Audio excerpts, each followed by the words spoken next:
नमस्कार साथियों, मेरा नाम है आर.के. सिंह। संस्कृति आईएएस के प्लेसेस इन न्यूज सीरीज में आप सभी का स्वागत है। जैसा कि आप सभी जानते हैं कि हम अपने इस कार्यक्रम में जो भी महत्वपूर्ण चर्चा में रहने वाले प्लेसेस होते हैं उन पर हम बात करते हैं। इसी क्रम में आज हम जिस प्लेस की बात करने वाले हैं वो है जर्मनी। जर्मनी इस समय चर्चा में है क्योंकि वहाँ के जो विदेश मंत्री हैं उनकी 2 दिवसीय भारत यात्रा हुई है और इस यात्रा के दौरान दोनों देशों के बीच में कई सारे जो मुद्दे हैं उन पर चर्चा हुई है। तो आज के एपिसोड में हम देखेंगे कि आखिर जर्मनी के जो विदेश मंत्री हैं वो भारत आए हैं और उनके साथ और भारत के जो भी विदेश मंत्री हैं, जो राष्ट्र प्रमुख हैं, उनके बीच में किन किन मुद्दों के कारण एक बार फिर से ये जो उनका दौरा है ये चर्चा में है। तो उससे जुड़े हुए जो भी अहम बिंदु हैं उन पर बात करेंगे और साथ ही हम बात कर लेंगे जर्मनी से जुड़े हुए जो भी महत्वपूर्ण लोकेशन है जो आपके लिए महत्वपूर्ण हो सकते हैं उन सभी पर डिटेल से मानचित्र के माध्यम से हम बात करेंगे। चलिए स्टार्ट करते हैं। जर्मनी हमारे लिए जर्मनी का ये कहना है कि हमारे लिए एशिया का मतलब भारत है और पाकिस्तान के खिलाफ अब एकजुट हो चुके हैं भारत और जर्मनी। इसी कारण से देखें तो ये न्यूज चर्चा में भी है। कई सारे न्यूज आर्टिकल हैं जिस कारण से हम देख सकते हैं कि इस समय जर्मनी चर्चा में है। क्यों है? तो देखिए, जर्मनी का यह कहना है कि हमारे लिए एशिया का मतलब क्या है, वो भारत है, लेकिन चीन को लेकर हम अलर्ट हैं। और जर्मन विदेश मंत्री ने इस तरह की जो बातें हैं वो खास तौर पे मीडिया के सामने कही हैं। दूसरी बात खुलकर आ रही है कि ट्रंप कुड़ते रहे, क्योंकि इस समय देखें तो भारत और अमेरिका के बीच के जो रिश्ते हैं वो बहुत ठीक नहीं हैं और इस कारण से देखें तो खुन्नस खाए हुए अमेरिकी राष्ट्रपति ट्रंप। लेकिन इन परिस्थितियों में भी जर्मनी ने माना है भारत को एक महत्वपूर्ण दुनिया की ताकत और ट्रेड डील पर भारत के साथ जर्मनी ने एक बड़ी घोषणा की है। और इन परिस्थितियों में देखें, क्योंकि यूएस से तनाव भारत के साथ बना हुआ है और इस परिस्थिति में भी जर्मनी जैसा जो देश है वो भारत से अपनी जो दोस्ती है वो निभा रहा है और पाकिस्तान के खिलाफ देखें तो भारत के सपोर्ट में कहीं ना कहीं एक तरह से अपना स्टैंड क्लियर कर चुका है। तो इस कारण से देखें तो जो जर्मन के विदेश मंत्री हैं उनकी जो भारत यात्रा है वो खास तौर पे चर्चा में है। तो देखेंगे इसके जो महत्वपूर्ण पहलू है, लेकिन उससे पहले एक महत्वपूर्ण सूचना है। टीचर्स डे के स्पेशल ऑफर के तहत देखें तो संस्कृति आईएएस के द्वारा संचालित जो विभिन्न कोर्स हैं, चाहे वो एसए कोर्स हों, एनसीईआरटी कोर्सेज हों, जनरल हिंदी के कोर्सेज हों, इन पर बड़ा ही महत्वपूर्ण छूट दी जा रही है। जैसे देखिए, एसए जो कोर्स है इन पर 80% की छूट दी जा रही है। एनसीईआरटी जो कोर्सेज है इन पर भी मोर देन 80% की छूट दी जा रही है और जनरल हिंदी पर आपको 75% की जो छूट है वो प्राप्त हो रही है। खास बात ध्यान देने वाली है कि इसकी जो डेडलाइन है, समय सीमा आज की तारीख है, यानी आज है 6 सितंबर। तो आज ही तक ये ऑफर वैलिड है। अगर आज आप इन कोर्स में नामांकन करवाते हैं तो आप इन छूटों का लाभ प्राप्त कर सकते हैं। इसके अलावा अगर देखें और भी कोई जानकारी आपको चाहिए तो नीचे दिए गए जो नंबर है इन पर कॉल करके जानकारी प्राप्त कर सकते हैं। दूसरा तरीका है संस्कृति आईएएस की जो वेबसाइट है, यहाँ विजिट करके भी संबंधित जो जानकारी है वो प्राप्त कर सकते हैं। अब बात करेंगे जो वेडफुल हैं। वेडफुल जर्मनी के विदेश मंत्री हैं और इनकी भारत की 2 दिवसीय जो यात्रा है वो हुई है और इसी यात्रा के दौरान भारत के जो विदेश मंत्री हैं एस जयशंकर और जर्मनी के जो विदेश मंत्री हैं इन्होंने साझा एक प्रेस कॉन्फ्रेंस किया और इसमें दोनों विदेश मंत्रियों ने कई सारे अहम मुद्दों पर बात अपनी रखी। और इस मुलाकात में दोनों जो राष्ट्र के नेता हैं, जो विदेश मंत्री हैं, इन्होंने व्यापक स्तर पे जो तकनीक है, जो शिक्षा है, मोबिलिटी है, सेमीकंडक्टर है, डिफेंस है या इस तरह के ग्लोबल जुड़े हुए जो इशूज हैं उन पर सहयोग बढ़ाने पर आपसी जो एक समझ है, एक जो समझौता है उस पर बात रखी। विदेश मंत्री एस जयशंकर ने ये कहा कि वैश्विक जो राजनीति है उसमें आज जो प्रिडिक्टेबिलिटी है उसकी जो अहमियत है वो अब पहले की अपेक्षा काफ़ी अधिक हो चुकी है और इस अस्थिर माहौल में जर्मनी का भारत के लिए एक जो भरोसेदार जो साझेदार है उस रूप में कहीं ना कहीं खड़ा होना भारत के लिए महत्वपूर्ण हो जाता है। उन्होंने इस बात पर भी जोर दिया कि आर्थिक स्थिरता और राजनीतिक अनिश्चितता के दौर में भारत और यूरोपीय जो संघ है, भारत और जो जर्मनी है उनके बीच में पहले से अब और अधिक करीबी जो है उसकी आवश्यकता है। ये अब समय की डिमांड है। यही नहीं, विदेश मंत्री ने यह भी कहा कि ये जो पूरी जो परिस्थिति है इस समय देखें जो दुनिया में, उस दुनिया में जो भारत और जर्मनी है इनके बीच जो पहले से संबंध है वो आने वाले समय में अब और मजबूत होंगे। तो इस तरह की जो बात है वो यहाँ पर देखने को मिली है और जयशंकर ने धन्यवाद भी दिया जो जर्मनी के विदेश मंत्री है कि उन्होंने जो भारत का समर्थन किया, इसकी सराहना की। उन्होंने ये कहा कि अपने नागरिकों की सुरक्षा के लिए जो आतंकवाद के खिलाफ कार्रवाई भारत ने की है वो भारत का अधिकार है। तो इस बात की कहीं ना कहीं देखें तो भारत ने जर्मनी की सराहना की है कि वो हमारे साथ खड़ा दिख रहा है। और एक तरह से देखें तो वेटफुल ने पूरी तरह से ये बात कही थी कि भारत को आतंकवाद के खिलाफ अपनी जो जनता है उसकी रक्षा का पूरा अधिकार है, उससे सुरक्षित रखने का, और जर्मनी भारत के साथ पूरी तरह से क्या है, खड़ा है। तो जर्मनी एक तरह से देखें तो भारत का महत्वपूर्ण कह सकते हैं सहयोगी जो राष्ट्र है उस रूप में मौजूद है। और रूस से जो करीबी है उसको देखते हुए जर्मनी ने यूरोप में शांति बहाली के लिए भारत से अपील भी की है। और जर्मनी का ये भी कहना है कि भारत अपने संबंधों का इस्तेमाल करते हुए रूस यूक्रेन के बीच में जो एक वार की स्थिति लंबे समय से बनी हुई है उस पर कैसे भी एक तरह से देखें तो नियंत्रण करने के लिए पहल करे। ट्रेड वार के बीच में रूस के करीबी दोस्त भारत से अमेरिकी राष्ट्रपति डोनाल्ड ट्रंप भले ही खफा हों, कुड़ रहे हों, खुन्नस खाए हों, अलग अलग रणनीतियां अपना रहे हों, लेकिन जर्मनी इस बात को मान रहा है कि भारत जो है यूरोप में शांति बहाल करने में सबसे अहम भूमिका निभा सकता है। जर्मनी ने इसी के संदर्भ में इस बात को भी तस्दीक भी कर दी कि जर्मनी ने भारत से कहा है कि वो रूस के साथ अपने संबंधों का इस्तेमाल करते हुए पूरे यूरोप के क्षेत्र में शांति बहाल करने में महत्वपूर्ण भूमिका निभाएगा। तो इस तरह की जो बात देखने को मिली है दोनों राष्ट्र प्रमुखों के बीच में, ये बड़ा ही अहम है और पूरे देश दुनिया में चर्चा का विषय बना हुआ। भारत जो जर्मनी है ये एक दूसरे के साथ बिल्कुल खड़े दिखे हैं। कई सारे मुद्दों पर इनकी जो एक तरह से समझ है, जो स्टैंडिंग है, जो इनका एक पहलू है जिस पर ये अपनी बात को कहीं ना कहीं अपने सभी पहलुओं के साथ रख रहे हैं, उस मामले में दोनों कहीं ना कहीं एक साथ खड़े दिखे हैं। यही नहीं, अगर यहाँ पर देखेंगे भारत की जो गुट निरपेक्षता है उसके बारे में भी इन्होंने बड़े अच्छे तरीके से कहा कि जो भारत है इसकी जो भी समय दर समय जो भी नीतियाँ हैं, चाहे वो गुट निरपेक्षता की नीति हो, मल्टी अलाइंड जो डिप्लोमेसी है, चाहे उसकी बात करें, भारत हमेशा अपनी नीतियों के अनुरूप हमेशा सही रहा है। तो इस तरह की जो बात यहाँ पर कही जा रही है भारत के संदर्भ में, इसके मायने पूरे यूरोपीय कंट्रीज के लिए निकाले जा रहे हैं कि जर्मनी जैसा जो देश है अगर भारत के बारे में कुछ कह रहा है तो उसके कई सारे मामले, कई सारे अहम निहितार्थ निकाले जा सकते हैं। तो इस तरह की जो बात है वो देखने को मिली है और इसी कारण से ये जो यात्रा है अब खास तौर पे चर्चा में बनी हुई है। यहाँ पर भारत चीन के जो संबंध है उन पर जो सकारात्मक एक दृष्टिकोण है, इंडो पैसिफिक जो क्षेत्र है उसके लिए जो चीन की चुनौती है उस पर भी जो जर्मनी के विदेश मंत्री हैं उन्होंने अपना स्टैंड रखा। उन्होंने ये कहा कि भारत चीन संबंधों के सामान्य होने को लेकर जर्मनी का जो रुख है वो हमेशा सकारात्मक रहा है।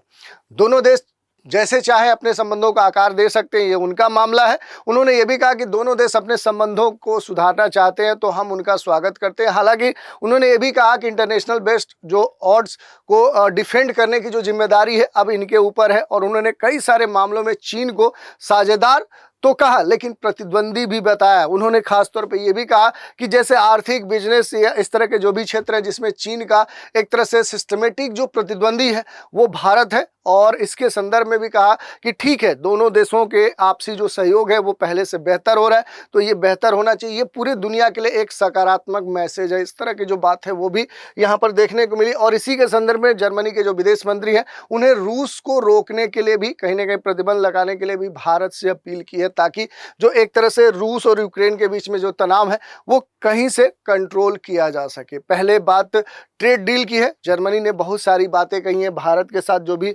ट्रेड को लेकर जो डील है, क्योंकि विदेश मंत्री जो एस जयशंकर हैं और जो कह सकते हैं कि यहाँ पर जो जर्मन के विदेश मंत्री जो वाडेफुल है, जोहान वाडेफुल है, उन्होंने वैश्विक जो चुनौतियाँ इस समय पूरे दुनिया में बनी हुई है उन सभी पहलुओं पर चर्चा की और भारत जर्मनी के बीच में जो भी व्यापार है उसको दुगना करने के लिए एक पॉजिटिव जो मैसेज है वो मीडिया के सामने दिया है। वाडेफुल ने कहा कि भारत और यूरोपीय संघ के बीच में देखें तो एक मुक्त व्यापार जो समझौता है, फ्री ट्रेड जो एग्रीमेंट है वो आने वाले महीनों में हो सकता है और अमेरिका का जो नाम है वो नाम लिए बिना ही इन्होंने ये कहा कि अगर दूसरे जो देश हैं वो व्यापार में बाधाएं अगर डालते हैं तो हम उन्हें कम करने के लिए, जवाब देने के लिए पूरी तरह से सक्षम है। तो इस तरह की जो बात है ये वाडेफुल के द्वारा कही है। इन्होंने ये भी कहा कि जर्मनी इस तरह के जो भी व्यापार हैं भारत के साथ उसे दुगना करने के लिए पूरी ताकत लगाएगा और जयशंकर ने भी इस लक्ष्य के लिए भारत की जो प्रतिबद्धता है वो जर्मनी के प्रति दर्शाई है। तो इस तरह की जो बातें हैं वो देखने को मिली है। यूरोप में जो शांति बहाली है उसमें भूमिका भूमिका निभाने की अगर बात करें तो भारत के संदर्भ में जर्मनी ने बार बार ये बात कही है कि भारत जो है यूरोप में एक महत्वपूर्ण भूमिका निभा सकता है, चाहे वो शांति की बात करें, सुरक्षा की बात करें, स्वतंत्रता की बात करें, समृद्धि की बात करें, तो उसमें एक महत्वपूर्ण आधार हो सकता है। सुरक्षित जो भविष्य है उसके लिए जो एक चुनौती है वो हमेशा बनी रहेगी, उसे हल करने के लिए हम सभी को मिलकर काम करना होगा। तो इस तरह की जो बातें हैं वो यहाँ पर जर्मनी के द्वारा दोहराई गई हैं। यही नहीं, जर्मनी के द्वारा गुटनिरपेक्ष भारत की भी तारीफ की गई है, क्योंकि जर्मनी के जो विदेश मंत्री जोहान जो वेडफुल है, उन्होंने कहा कि आप भारत के अगर हिस्ट्री पर नजर डालें, भारत के इतिहास पर नजर डालें, तो ये खास तौर पे ये देखने को मिलता था। और इन्होंने बोला कि जब मैं यूथ था, उस समय मैं स्कूल जाता था और उसके बाद मैं विश्वविद्यालय में पढ़ रहा था, तब मैंने भारत को एक गुटनिरपेक्ष देश के रूप में जाना। इसने इस पर अपनी छाप छोड़ी है पूरी दुनिया के ऊपर। उन्होंने ये कहा कि जो मुल्क भारत है वो जर्मनी से अलग है, और शीत युद्ध के दौरान हमारा जो तत्कालीन सोवियत संघ के साथ टकराव था ये एक दुर्भाग्य से था, क्योंकि हमने सोचा था कि उस पर जो विजय है वो हम पा लेंगे, और फिर ऐसी एक स्थिति आएगी जहां हम उस पर विजय नहीं पा सके, और हम फिर से ऐसी स्थिति में आ गए जहां हमारा सामना रूस से है, और रूस और यूरोप के बीच में देखें तो एक जो टकराव है, जो कोलिजन है, वो देखने को मिल रहा है, क्योंकि वहां एक तरह से अंतर्राष्ट्रीय जो कानून है उनका उल्लंघन हो रहा है। हम खुद को फिर से इसी स्थिति में पाते हैं और भारत को खुद एक अलग स्थिति में मैं पाता हूं। तो इस तरह की जो बातें यहाँ पर दोहराई गई हैं जर्मन के विदेश मंत्री के द्वारा, ये काफी अहम मानी जा रही है। और सबसे खास बात क्या है यहाँ पर देखने को मिला है कि जो जर्मनी के विदेश मंत्री है उन्होंने ये कह दिया कि हम एशिया का मीनिंग क्या समझते हैं, कि एशिया का मतलब होता है इंडिया, और हमारे लिए एशिया जो क्षेत्र है वो इंडिया ही है। जर्मनी विदेश मंत्री ने खास तौर पे कहा कि भारत हमारे लिए एशिया के बराबर है, और जर्मनी और यूरोपीय संघ एक तरफ से देखें तो भारत के लिए पूरी तरह से समान है। भारत एक बहुत ही महत्वपूर्ण भूमिका पूरे क्षेत्र में निभा रहा है। हालांकि हम दोनों की अपनी अपनी जो राजनीतिक स्थितियां हैं वो अलग अलग हैं, राजनीतिक जो प्राथमिकताएं हैं वो अलग है, लेकिन हम लोकतांत्रिक सिद्धांतों और नियामक जो कदम हैं उनकी अगर जब बात आती है तो दोनों देश एक दूसरे के साथ खड़े दिखते हैं और हमेशा दिखेंगे। दोनों जो देश हैं वो बाजार की कुछ बारीकियों का पालन करने के लिए बहुत ही सतर्क और प्रतिबद्ध हैं, और कभी कभी हम एक दूसरे के पक्ष के लिए संबंधित जो भी बाजार है, जो मार्केट है, जो व्यापार है, उसमें भागीदारी को भी आसान बना सकते हैं। और हम आने वाले समय में जो भी चर्चाएं हैं उन पर जो बातें हैं उन पर खुलकर जितने भी मुद्दे हैं उनको हल करते हुए, जो व्यापार है, जो विभिन्न जो मसले हैं उनको हल करने के लिए आने वाले समय में खुलकर काम करेंगे। तो इस तरह की जो बातें हैं वो यहाँ पर देखने को मिली है। इसके अलावा अगर हम देखेंगे तो ये सारा मुद्दा था, और इसमें जो सबसे महत्वपूर्ण बात है जिसकी हम चर्चा कर रहे हैं वो है प्लेस जर्मनी, जहाँ के विदेश मंत्री भारत 2 दिवसीय यात्रा पर आए थे, और कई सारे जो डील हैं उन पर चर्चा हुई है। तो डील पर न जाके हम आ जा रहे हैं अपने प्लेसेस इन न्यूज़ के तहत जर्मनी के लोकेशन पर। तो अगर जर्मनी के लोकेशन की बात करें कि आखिर जर्मनी कहाँ में देखने को मिलेगा, तो इसके लिए हम मानचित्र का सहारा लेंगे, और यहाँ पर जब हम मानचित्र में आएंगे तो जब यूरोप में जाएंगे तो यहीं पर हमको देखने को मिलेगा एक देश जिसका नाम क्या है, वो जर्मनी है। अगर इसके भौगोलिक अवस्थिति की बात करें कि आखिर इसका जो अक्षांशीय स्थिति है, जो देशांतरी स्थिति है, वो कहाँ पर देखने को मिलेगा, तो देखिए इसकी जो स्थिति है ये क्या है, उत्तर पूर्वी गोलार्ध में ये आपको देखने को मिलेगा। ये देखिए ये प्राइम मेरिडियन लाइन है, और इधर आप देखिए तो 23.5 डिग्री नाग, यानी ये क्या है, ये लाइन ऑफ कैंकर है, ये कर्क रेखा है, और ये क्या है, ये आपकी मुख्य प्राइम मेरिडियन लाइन है। तो इसके उत्तर में है, यानी ये उत्तरी गोलार्ध में है। और दूसरी तरफ अगर आप देखेंगे तो ये क्या है, ये प्राइम मेरिडियन लाइन के पूरब में है। तो क्या कह सकते हैं कि ये पूर्वी गोलार्ध में अवस्थित एक महत्वपूर्ण देश है। तो ये इसकी स्थिति हमने देख ली, भौगोलिक स्थिति। दूसरी बात करें तो जर्मनी की जो सीमा है वो कई सारे देशों से लगती है, तो उन पर भी हम बात करेंगे कि आखिर जो जर्मनी है उसकी जो सीमा है वो किन किन देशों से लगती है। तो 9 देशों से जर्मनी की जो सीमा है वो लगती है। किन किन देशों से, नीदरलैंड, बेल्जियम, स्विट्जरलैंड और डेनमार्क, ऑस्ट्रिया, चेक गणराज्य, लग्जमबर्ग और पोलैंड जैसे देशों से ये क्या करता है, ये अपनी सीमा साझा करता है। इसके अलावा अगर देखेंगे तो जो जर्मनी है आधिकारिक तौर पे हम कह सकते हैं कि जो जर्मनी है इसके 16 राज्य हैं, इनके बारे में दिया गया। इनका जो क्षेत्रफल है पूरे जर्मनी का वो लगभग आप देखेंगे तो एक बड़े क्षेत्रफल में ये पूरा जर्मनी फैला हुआ है, और इसी कारण से कहा जाता है कि जो जर्मनी है यूरोप का सबसे बड़ा 7वें नंबर का क्या है, ये देश है। दूसरी बात, ये यूरोप का दूसरा सबसे अधिक आबादी वाला देश भी माना जाता है। तो इस कारण से अगर आप देखेंगे तो इसकी जो आबादी है वो क्या है, वो दूसरे नंबर पे, अगर यूरोप के विभिन्न देशों से तुलना करेंगे तो इसकी जो आबादी है वो दूसरे नंबर की है। और अगर जर्मनी की बात करें तो यूरोप में ये 7वां सबसे बड़ा क्या है, देश है। तो क्षेत्रफल के स्तर पे क्या है, इसकी जो पोजीशन है यूरोप में 7वां है। और अगर जनसंख्या के संदर्भ में देखेंगे तो ये किस स्थान पे है, तो ये दूसरे स्थान पे है। दूसरी बात करें तो यहाँ पर कई सारे बड़े बड़े शहर हैं। जैसे अगर थोड़ा सा हम पॉलिटिकल संदर्भ में देख लें कि इसका जो मैप है, यहाँ पर देखिए पॉलिटिकल स्तर पे देख लें तो जो उत्तर पूर्व में जर्मनी है, एल्ब नदी है, उसके पूर्व में जो बर्लिन है वो क्या है, वो इसकी राजधानी है। तो बर्लिन इसकी राजधानी है और सबसे बड़ा शहर भी माना जाता है जर्मनी का। और यूरोपीय जो संघ है उसका सबसे अधिक आबादी वाला शहर भी है। फ्रैंकफर्ट जो शहर है वो भी एक जर्मनी का वित्तीय केंद्र है और बड़ा शहर है और डेवलप शहर है। तो इस कारण से देखें तो जर्मनी महत्वपूर्ण हमारे लिए हो जाता है। यहाँ पर जो रूर शहर है वो भी जर्मनी का एक सबसे बाहर का जो बड़ा शहर है उस रूप में प्रसिद्ध है। अब थोड़ा इससे जुड़े हुए जो भी महत्वपूर्ण फिजिकल लोकेशन है उन पर हम एक एक करके बात करेंगे। जैसे पहली बात हमने देख लिया कि 9 जो देश हैं उनकी जो सीमाएं हैं वो क्या होती हैं, वो जर्मनी से लगती हैं। तो एक तरफ से आप सबके नाम देख सकते हैं। तो इनकी जो भी सीमावर्ती देश हैं उनकी जो संख्या है वो कितनी है, तो वो 9 है। लेकिन इसके अलावा अगर देखेंगे तो 2 बड़े जो जलीय क्षेत्र हैं, जैसे इधर देखिए, अगर उत्तर पूरब में आएंगे तो बाल्टिक सी आपको देखने को मिलेगा। और अगर उत्तर पश्चिम में जाएंगे तो यहाँ पर जो नॉर्थ सी है, ये दोनों क्या है कि जर्मनी के साथ अपनी जो सीमाएं हैं वो साझा करती हैं।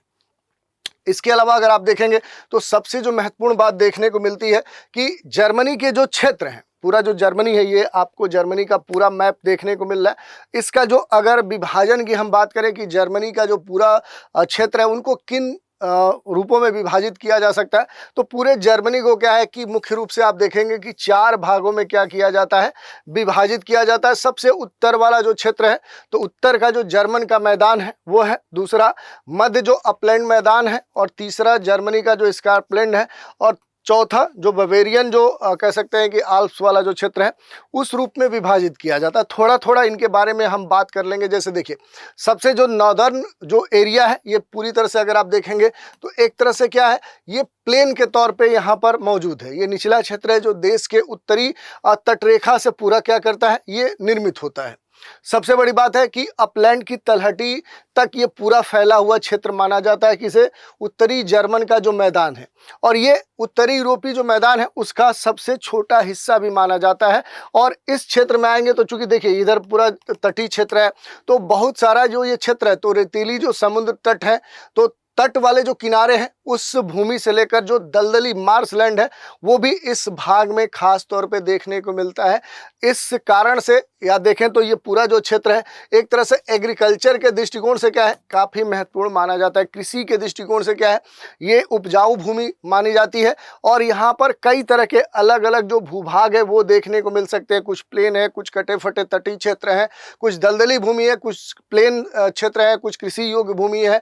तो इस तरह के देखेंगे तो ये पूरा एक तरह से विविधता लिए हुए उत्तर जर्मन का मैदान पाया जाता है। अब मध्य वाला जो अपलैंड वाला जो क्षेत्र है उसकी अगर हम बात कर लें कि उत्तर के बाद जो उसके दक्षिण में आएंगे, उत्तरी जर्मन के मैदान के बाद, तो कौन सा क्षेत्र आपको देखने को मिलेगा, तो ये क्षेत्र देखने को मिलेगा मध्य अपलैंड। उत्तरी जर्मन का जो मैदान है उसके दक्षिण में मध्य जो अपलैंड है, ये पूरा क्षेत्र आपको देखने को मिलता है। मूल रूप से देखेंगे तो कई सारी जो निचली यहाँ पर जो पर्वतीय श्रृंखलाएं हैं उनका जो एक समूह है वो यहाँ पर आपको देखने को मिल सकता है। देखिए बीच में आप देखेंगे तो बहुत सारे जो पर्वतीय क्षेत्र हैं वो यहाँ पर आपको देखने को मिलेंगे। कई सारे निचली जो शिखाएं हैं, चाहे वो हार्ज पर्वत हो, थुरिंगियन वन हो, ब्लैक फॉरेस्ट हो, या इस तरह ओर माउंटेन हो, इधर आप देखेंगे तो रोन माउंटेन आपको देखने को मिलेगा। तो बहुत सारे जो पर्वतीय क्षेत्र हैं वो यहाँ पर देखने को मिलते हैं मध्य अपलैंड में।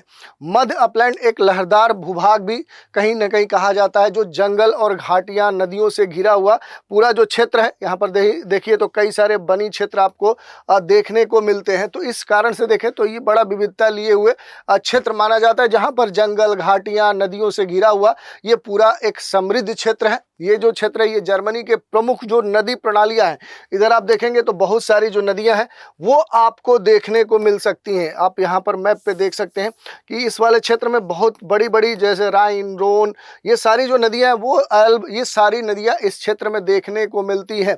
तो इस क्षेत्र में जर्मनी की जो प्रमुख नदी प्रणालियां हैं वो यहाँ पर देखने को मिलती है, चाहे इधर राइन की बात करें चाहे एल्ब की बात करें। राइन तो सबसे बड़ी नदी मानी जाती है जर्मनी की, और ये अगर नदियों की बात करें तो एक तरह से जल विभाजक का भी ये काम करती हैं।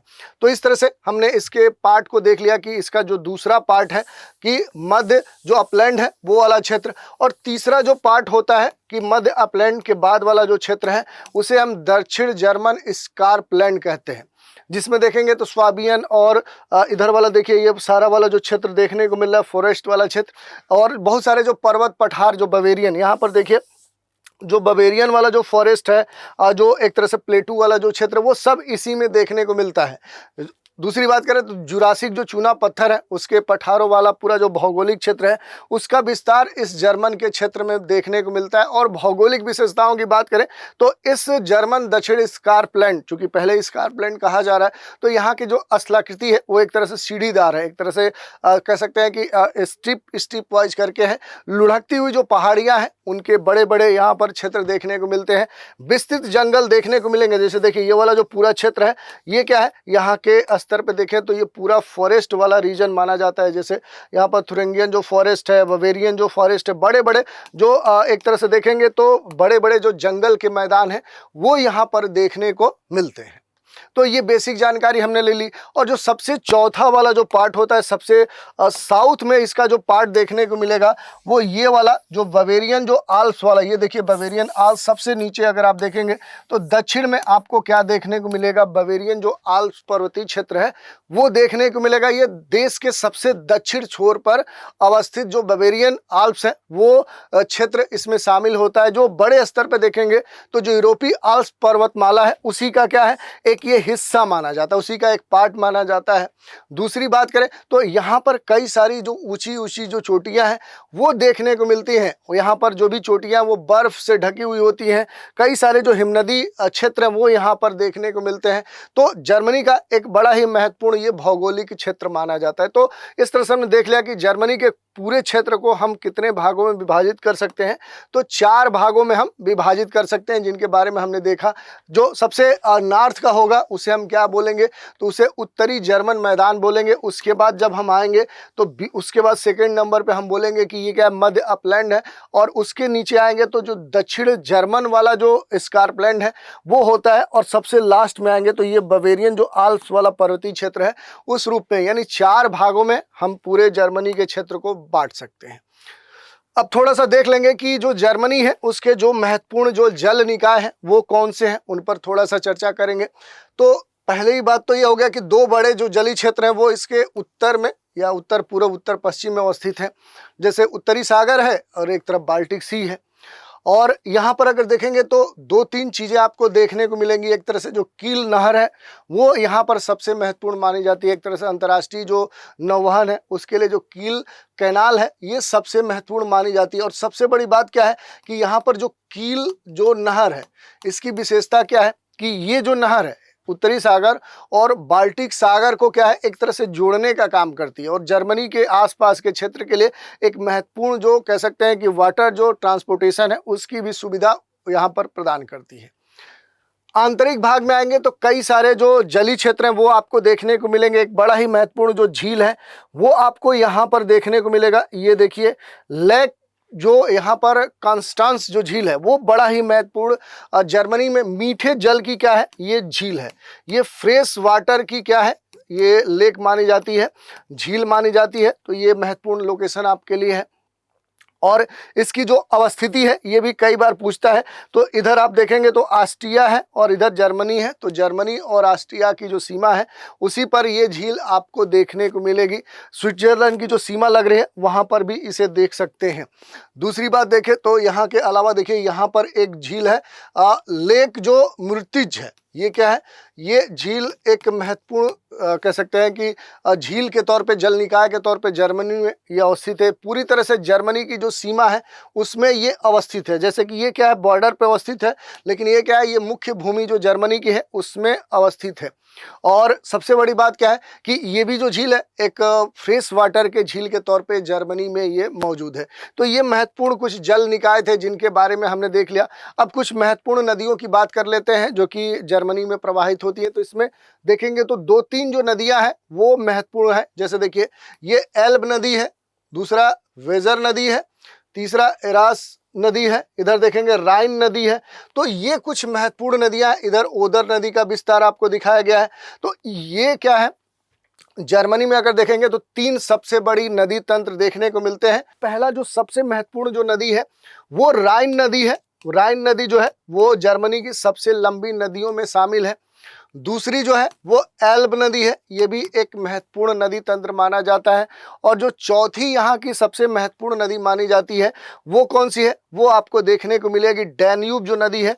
ये बड़ी नदियां हैं, बड़े नदी तंत्र है। इसके अलावा भी देखेंगे तो रोन नदी आपको देखने को मिलेगा, इधर आएंगे तो आपको वेजर नदी देखने को मिलेगा, एरास नदी देखने को मिलेगा। तो ये सारी नदियां यहाँ पर देखने को मिलती हैं। अगर सबसे बड़े लंबी नदी राइन की बात करें तो ये स्विस आल्प से क्या होती है, ये निकलती है। ये किससे निकलती है, तो जो स्विस आल्प पर्वतीय क्षेत्र है वहीं से राइन नदी निकलती है। और फिर आगे बढ़ते हुए इसका जो निकास होता है वो कहाँ पर होता है, उत्तरी सागर में हो जाता है। तो ये महत्वपूर्ण नदी मानी जाती है। और इसके अलावा देखेंगे तो यहाँ पर जो एल्ब नदी है, एल्ब नदी का भी निकास कहाँ पर होता है, तो ये भी नॉर्थ सी में होता है। तो यूरोप की दूसरी सबसे जो लंबी नदी है वो डैन्यूब है। और दक्षिण पश्चिम में क्या है कि जो डैन्यूब नदी यहाँ पर आपको देखने को मिल रही है, ये कहाँ से निकलती है, तो यहाँ पर देखिए एक महत्वपूर्ण जो पर्वत है वो देखने को मिलता है जिसका नाम क्या है, ब्लैक फॉरेस्ट। तो ब्लैक फॉरेस्ट से क्या है कि यहाँ पर डैन्यूब नदी निकलती है, जो सेकेंड लार्जेस्ट रिवर है कहाँ की, जर्मनी की। तो फर्स्ट जो लार्जेस्ट रिवर है वो राइन नदी है, और सेकेंड जो लार्जेस्ट रिवर है यहाँ पर वो कौन सी है, वो डैन्यूब है।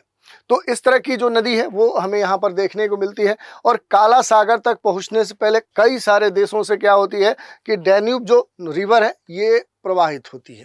कुछ महत्वपूर्ण और अगर क्षेत्रों की बात करें, जैसे यहाँ पर अगर आप देखना चाहें तो नदियों के बारे में देख सकते हैं, इनकी जो अवस्थिति है उनका मैप यहाँ पर दिया गया है। और इसके अलावा अगर द्वीपों की हम बात कर लें कि जर्मनी के जो भी महत्वपूर्ण द्वीप हैं वो कौन से हैं, तो इनके बारे में कुछ कुछ जो द्वीप हैं उनके बारे में हमने दे दिया है। जो ज़्यादातर उत्तर में ही बाल्टिक सागर और इधर नॉर्थ सी वाला जो क्षेत्र है वहाँ पर ये आपको देखने को मिलेंगे। तो इधर जो कुछ महत्वपूर्ण आइलैंड है, इधर जो कुछ महत्वपूर्ण आइलैंड है, इनके बारे में यहाँ पर दिया गया है, जो कभी कभी आपके एग्जाम में पूछ लिया जाता है। बाकी अगर कुछ महत्वपूर्ण जैसे राजधानी शहर की बात करेंगे तो राजधानी जो बर्लिन है वो कहाँ पर है, तो जर्मनी के अगर एक तरह से देखेंगे तो पूरब के हिस्से में आएंगे तो यहाँ पर क्या है कि आपको बर्लिन देखने को मिलेगा। स्टुटगार्ट जो है ये भी यहाँ का एक महत्वपूर्ण औद्योगिक क्षेत्र माना जाता है। जो कोलोन है ये भी यहाँ का महत्वपूर्ण क्षेत्र है। जो म्यूनिक है ये जर्मनी का एक बड़ा ही महत्वपूर्ण शहर माना जाता है। तो ये कुछ यहाँ के मेन जो सिटीज़ हैं वो आप देख सकते हैं। फ्रैंकफर्ट जो है वो भी यहाँ का महत्वपूर्ण जो सिटीज़ है उस तौर पे जाना जाता है। तो ये कुछ महत्वपूर्ण लोकेशन है जिनके बारे में बेसिक जो जानकारी है वो आपको होनी चाहिए जर्मनी के बारे में। तो इस तरह से हमने देख लिया कि आखिर जर्मनी क्यों चर्चा में है, और जर्मनी से जुड़े हुए जो भी महत्वपूर्ण लोकेशन थे उन पर भी संक्षिप्त रूप से बात कर ली। तो आज के एपिसोड में इतना ही। आप सभी हमारे साथ बने रहें, इसके लिए धन्यवाद।